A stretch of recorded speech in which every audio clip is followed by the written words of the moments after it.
A lot of people, when they start out, they're like, anyone who'll pay me. And yeah, great, you made some money. But if that money you made feels unaligned and feels dissatisfying, you're going to remain unfulfilled. And then the whole concept of owning a business and running your business your way, it actually dilutes it. I think it is so important for the coach to realize, like, you actually hold power here too. You're able to say, actually, this is no longer working for me. When you got in this industry to become a coach and actually help people, the last thing you want to do is hurt them on the way out. They're really about how can you love them through it and still call them forward into that highest potential. Welcome back to the Amplify podcast. One of the things that I think is rarely talked about, because people like to think they never have to do it, is firing a client. Yeah, it's actually a huge deal, I think, as a coach, because it's pretty inevitable that it's going to happen at some point over the course of your career. Yeah, if you're a great coach, you're definitely going to be firing a client sooner rather than later. Yeah, so I'm excited to chitty chat about this, and to, I guess, give our audience an insight into how we do it, why we do it, and how to avoid it in the first place. Yes, actually, yes, absolutely. So, I mean, that's probably a really great place to start. Is like. And this is something that we are so solid in. And I love this about the way that we do business is we're so solid in ecological sales. Absolutely. So what we mean by that is it actually ecological to sell this person in the moment? Yeah. Are they ready to make a time investment? Are they ready to make a financial investment? And are they willing to do something that they've never done before? Because when they become a client, they're actually stepping into a new role, right? Yeah. And they may or may not realize that they have to change, even though they're asking you to change. Yeah, maybe we start with even some of the questions that we ask. So for people that don't know, if you are in any of our training rooms or if you did ever want to inquire with us about coming and working in Amplify specifically, then typically you jump on a call with us. Yes. And we have a meeting and we run through a series of different questions and we kind of do it on the fly. However, it always ends up being the same questions. The same kind of questions. Yeah. And so maybe it would be beneficial for us to share. Yeah, absolutely. Share some of those. So the first question we ask is, what is your big goal? Yeah. And when we say big goal, we're talking about 10 years. Yeah. What's the big goal? What are we working towards? And how can we impact the journey between now and then? So we ask them, what is your big goal? And a lot of people often go, well, I really want $1 million business. Yeah. And it's like, great, that's your big business goal. What are your other goals? What are your life goals? Are you getting married? Are you having kids? Are you, are you retiring? Depending on what age you are. It's what is the big 10-year plan across all of your business and life? Yeah. And I think that's a big piece that is sometimes missed. Well, I don't want to talk for other coaches. However, that's a big piece of why I love what we do is that it is business and life. Yes. And even we were on a call today with somebody for a different program of ours. However, that was something that was brought up then as well. It's and you recognize we're going to ask you questions about your life, questions about your relationship, questions about your hopes, dreams, desires outside of the context of business or career as well. Yeah. Because we do look at the whole picture. We genuinely go, there is no business problem. It's quite literally almost always a personal problem. Yeah. And so we do want to get that really big picture. And I think that glitches people in that initial meeting because they go, wait, what do you mean? I thought we were talking all about business. It's actually no, because your personal problems will show up in your business. Your personal challenges will show up in your business. Your personal celebrations will show up in your business. Yeah. And so how do we actually get someone focused on the whole of the big picture rather than just we want focus, we don't want tunnel vision. Yes. Yeah. Yeah, I love that because I think as well from a client perspective, it is really easy in the coaching industry, in our industry, it's easy to get caught up in the hype of I want $1 million business or I don't know why, but it seems like I want 30K months. Yeah, that seems to be where really did that popular. come from? It's a really popular place at the moment. Everyone wants 30K months. It's and so I think it can be really easy and without asking those additional questions, it can be easy to look at that and hear that generic answer and go, is this actually your goal or have you borrowed this from another coach? Yeah, did you just grab that off Instagram Yes. or do you actually want to have a business that makes that much money? Yeah, and I think it makes their goals a lot more tangible and realistic in their model of the world as well. Yeah. Because I know if we're working with somebody and they want to hit $1 million in their business, it's great. what does your relationship look like? Yeah. Do you have one? Is that something you want? Like, do you want to have children? Do you already have small children? Because all of these things are obviously going to impact that journey to the goal. Yeah. And so it helps not only us gain a bigger picture around, okay, how we're going to navigate this and have the client feeling the greatest possible on their way to it, yet also puts it into that like frame of reality for the client around, Yeah. oh, okay, I don't only want $1 million business. I also want fulfilling relationships. I also want to have a social life. I also want to look after my health and prioritize that. And so I think even in that initial freaking 10 minutes of a conversation, They get value. they've got so much freaking Yeah. value. And this is the thing. If you don't ask about all those things, then when it comes time to saying, hey, how are you going with this? All those things come up as problems Yeah. or barriers to them actually doing what they need to do to achieve the goal. Yeah, absolutely. And so I think that's a huge piece of getting that alignment. Yeah. Because as well, we look at that, right? And we're like, okay, is this person in alignment towards Yes. the kind of clients that we want to work with and the kind of people that we want to spend time with? Like, we spend so much time with our clients. It's like, Exactly. If we are not aligned with them, then it's not appropriate. And that should really be the same for you too, right? Yeah. Like if you're looking at getting a client, a lot of people when they start out, they're like, anyone who'll pay me. And yeah, great, you made some money. But if that money you made feels unaligned and feels dissatisfying, you're going to remain unfulfilled. And then the whole concept of owning a business and running your business your way, it actually dilutes it. yeah, absolutely. And even as you're saying that, then Liz, I'm thinking about, okay, what's like one of our values is health. Yes. And a task that we often will give to clients is, are you walking 10,000 steps? Are you willing to do the 75 hard? Yeah. Like, what are you doing to prioritize health? Because that is a value that we both hold. Yes. And so there is a level of like, it's that whole piece of like, when you're a client looking for a coach, what are their values? And are you willing to be aligned to that if you want their level or their kind of Yeah. success? And someone might go, oh, well, what does 10,000 steps do for me in terms of my business? Like, I don't need you involved in that kind of thing. However, if you're not getting outside at least once a day and doing at least 10,000 steps, then you're stuck in a box. Eventually, that's going to make you go crazy and again, destroy your business. Yeah. Yeah. So I think initially we want to find those aligned clients. So presumably everyone goes, oh, well, your content, your podcast, your Instagram, your TikTok, your LinkedIn, wherever, your YouTube, wherever you're putting content, they're like, oh, that's how people know you. And that's great if you're an open and authentic coach, Yes. right? Where you talk about everything and you're polarizing enough that people know what you stand for and what you don't stand for. However, a brand new coach who's out there figuring out content, they're really doing their best to just get anything up on social media. They're not really thinking about how can I be my true authentic self from a place of my values. Yeah. So they're wanting to be authentic in, this is what I did today or this is what I was thinking about today, but they're not really necessarily being truly authentic in their values. And so then clients can't know their values from the content. So they jump on a sales call, they jump into their coaching and then realize that their values are completely misaligned. Yeah. Whereas we are really upfront with looking at those values and going, this is who we are. If you're the same or similar and you want to be the same, then jump on in, let us know what you want and let us actually ask those questions to see whether that is actual alignment or whether you're just thinking that you want that. Yeah, absolutely. I think a really cool check that we do, and I'm unsure, like I want people listening to this to have discernment. Yes. Because it's like at particular levels, you're going to do it in a particular way, right? And at the level that we coach and the like level of investment that people put down to Yes. work with us, you're going to ask different questions as if you're Yeah. a lower ticket item, right? However, something that I do really love that we always do is why us? Yes. It's Because such a it's great not question. us telling the client who we are and how amazing we are and how we can get them the results. It's actually them going, hang on, what do I know about these two individuals?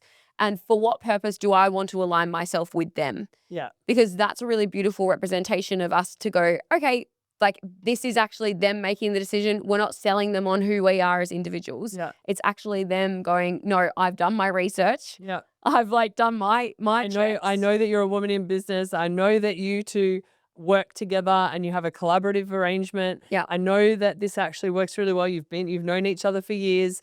Like they're aligned to our vision Yes. rather than us aligning them to Yeah. our vision. And there's a big difference in that because people will work more for what they want than for what you want for them. Yeah. Like, look at teenage boys. gold. Seriously, if you're a mum out there, look at teenage boys. Like, you can want the world for them and they're just going to do their own thing. And it doesn't matter how much you want to align them to your vision, they're going to do their own thing. So if someone can align themselves to your vision as the coach, then they're actually going to be coachable. Yeah. Which means you're working with a client that's going to get results because they're actually coachable and they're open to being coached. Yeah. Okay. So I really love this. So we're getting the client, we're figuring out what's their big picture goal. We're checking that they're in alignment to us, because that in itself is really ecological from the perspective of there's no surprises. It's No. not like you jump in our container and then all of a sudden we're like, okay, like we're also going to encourage you potentially to have a little bit of rest. Yeah. We're also going to encourage you to look after your health. We're also going to encourage you to have some fun. Like, and so it's like that, none of that is a surprise because Yeah. we've already checked all of it. So we've already checked alignment kind of from both ways. So I feel like Yeah. that's a really important piece. Yeah. The money, The next one is the money. like actually run the checks on the money. And it's not about, do you have the whole amount in your bank right now? Because people move money. Cash flow is a thing. It's moving in and out. Like, anyone who actually has money is going to be moving their money around because cash flows. It's an energy. It likes to move. Yeah. And so we're not looking for them to have the whole amount in their bank right now. We are looking to see whether there's alignment. Do they have any major purchases coming up? Are they about to buy a house, for example? If they are about to buy a house, do they actually need all the deposit, or is it some of it just sitting there so that the mortgage brokers say yes? We look at whether they've got any kids stuff, like for their kids, that it's coming up. Yeah. We look at whether they've just crashed their car. Yeah. For example. Holidays, like all Yeah. of these different things. And it's like, how many different pockets can you push into to ensure that it feels really great and that Yeah. you as the coach can feel really solid, like in the decision to go, okay, I'm willing to go into this contract with this person as a client. And like when you were talking about that as well, I'm like, I would almost say that we would never encourage somebody to like hire the person that's like burning the boats. And No. even when I say that, I'm like, I was that person. I was the burn the boats person. I was the chick that's like, I've got enough for the deposit. I actually don't have enough for the extra payment. And I will. And then I sat there with her and said no. And she was like, I refuse I'm to take no. not gonna take no for an answer. And I'm like, what do you mean? Like, you don't have enough money? And she's like, I will work for it. I am a great worker. I will do this for it. And she just went on and on and on until it was boring. And I was like, okay, just like, let's give her a go. We'll take a risk. So if someone doesn't have the money, or doesn't have the means to get the money that's clearly visible, Yeah. then you have to go on intuition. Yeah. And decide it based on whether the person's willing, like whether you're willing to take a risk on that person. Yeah, I feel like it really comes back to the piece of, are you willing to take the risk on those intuitive ones? Yeah. And I think as coaches, we would never encourage somebody to lead into that. It's like, it is very much a, Yeah, it has to be, because sometimes it hasn't worked. Yeah, and you have to have so much experience that you're like, actually, I believe in this one. Yeah, they've got it. They've got the thing. They've got the X factor. You know it's going to work, and you're truly, inspired by what they're doing already, and you can see that they just need a few little tweaks. Then I would take a risk on someone like that because chances are they're going to make money straight away. Yeah, if you're watching this, you could find your own Katie Walker. It bloody worked out here, didn't it? It worked brilliantly. I took the risk, and here she is. Ta-da! So, okay, so then that's the money piece. Yeah. And then we go on and we say, are you willing to be pushed? God, it's such an important one to ask because, and like I would say this even like before like doing it in the way that we do it now, even when I was coaching individually in my own business years ago when I'd first come out of the trainings and things like that. Like one of my yes set questions, and like we don't need to give all the secrets away. One of my yes set questions was like, I am the kind of coach that is direct. Like if you're going off into story time, if you're like, if I've already got the information that I need, is it okay with you that I cut you off? Yeah. Because that's what I'm going to do. Is it okay if I deliver tough love today? Because that's what I'm going to do. Like it's getting that pre-frame always, especially if it's a high ticket item. Yeah. Is it okay that I'm going to call you out when you're actually underperforming? Is it okay that I'm going to call you out when you're actually distracted and you're giving way too much time to something that's irrelevant? Yeah. when you're being lazy. It's Yeah. like, I'm going to call it out. Yep. So making sure that you're getting that check, because I feel as though, and like, I love the coaching industry so much, and it depends on the kind of coach that you want for the different kind of result that you want, Yeah. right? And the different kind of means. It's like, I love women's work. Yes. As a external person to myself, I would not come to Katie Walker for women's work.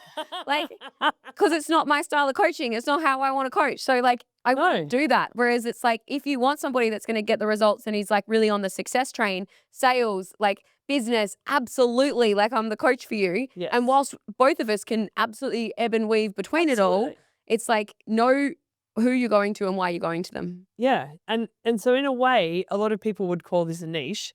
And I know that we have an upcoming episode on that as well. Yes. However, for now, what I want you to do is focus on, what do you actually love? Yeah. Like, what are you spending your most time on? Because if we look at ourselves, we're spending our most time on business, sales, speaking. Yeah. Like, that's what we love. And so that's what we actually coach in. Yeah. As opposed to our beautiful women's space team, Yes. who spend a lot of time on self-care, dedication to self, honoring self, confidence, self-trust. They do all of that stuff. Yeah. And that's actually what they live their life doing. Yeah. It's what's pushed to the front in their everyday life, with or without the context of like business or work thrown over the top of it. And equally, put us in a women's circle. Oh my God, love. Meditating. We're going to be in love with it. We're going to fully be able to embody it. It's just not our default position. Yeah. Literally. Okay, great. So we've asked all the pre-questions. So that's like one way in which you can avoid having to get to the point where you fire a client. Correct. Is we're doing all of these ecological checks, whether it's financially, whether it's the kind of style that you're coaching, the values alignment. So all of that's done. They're in the container. Yep. Uh-oh. What would happen for us to fire a client? I think there's a couple of things. Yeah, there is. So I would say that one of them is a significant values misalignment. So if they had a sudden change of circumstances, Yes. where the values didn't align, if they had a health event that was significant, life-threatening, or if their partner had a health event that was life-threatening, and then there's the unable to meet financial commitments client, and then there's the better off without them client.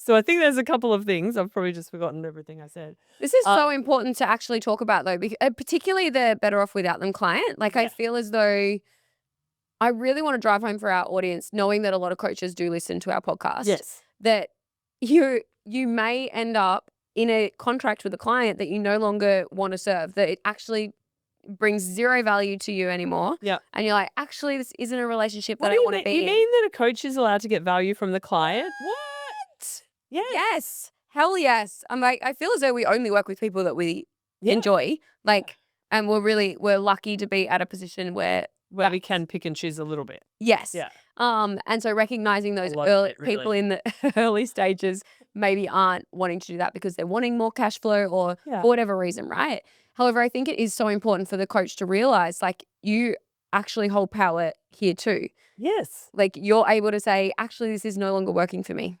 And that's where a contract comes in. Yes. Your contract needs to state that you can terminate it just as much as a client can if you're allowing a client to.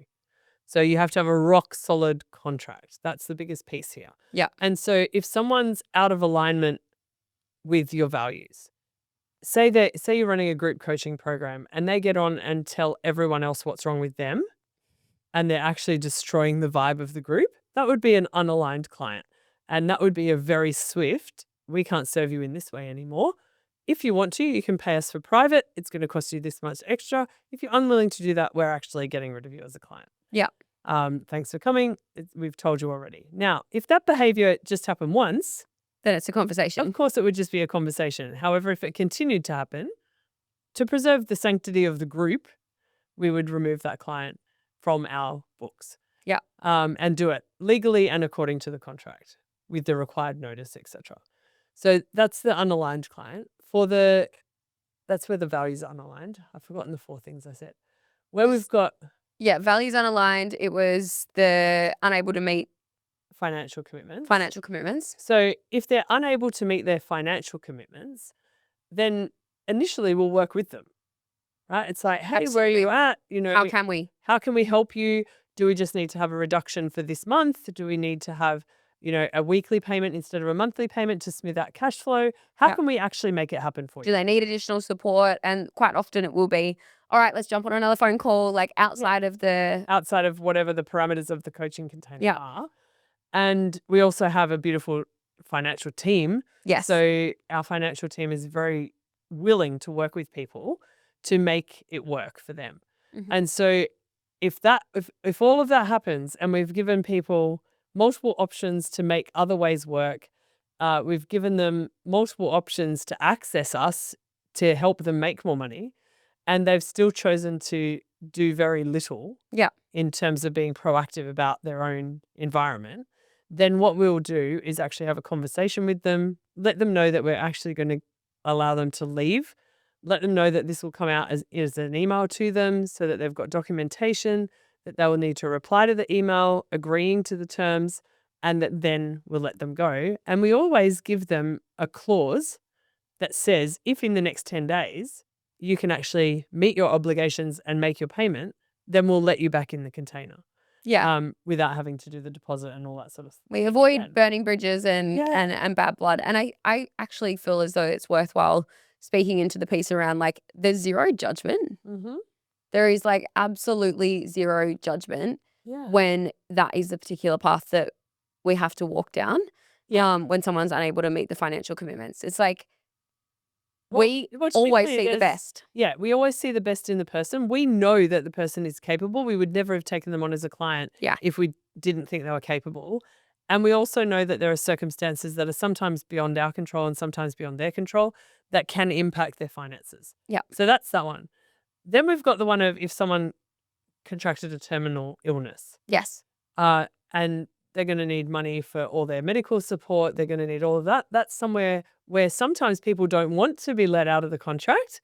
And that's okay if they don't want to be, but that's somewhere where we would actually offer to let someone out of a contract to say, look, if you're actually that sick, do you just want to not continue paying your monthly payments, exit the container and actually go and live your life that you've got left? And similarly with if they have a partner dying, then what we would do is ask to put it on hold initially, like say to them, hey, we could actually free up some of your time here. Do you want us to put it on hold?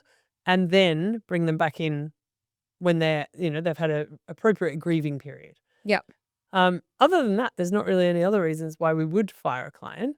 They're the main reasons. And so I think the biggest thing then is looking at how do you do it well? Yes. So when it comes time to actually telling a client that it's time to let them go, how do you do it well? And I think the biggest thing is openness and honesty. You actually have to be really real with them, let them know how it's feeling for you, ask them for their feelings on where they're at, check in with them that they're okay, and end the call graciously and supportively. Yeah, I feel like that's the key thing. I feel as though when it comes to matters like this, particularly because there's contracts involved, Yes. I feel as though a pitfall, potentially a very easy hole to fall into, could be, I'm going to do this in AD. Yeah. I'm going to go into the thinking. I'm going to go into the logistics. I'm going to go into this, then that, and this. And the person's going to feel extremely like unheard, unseen, and just kind of like cast aside. And you're just going to hurt people. And and people talk.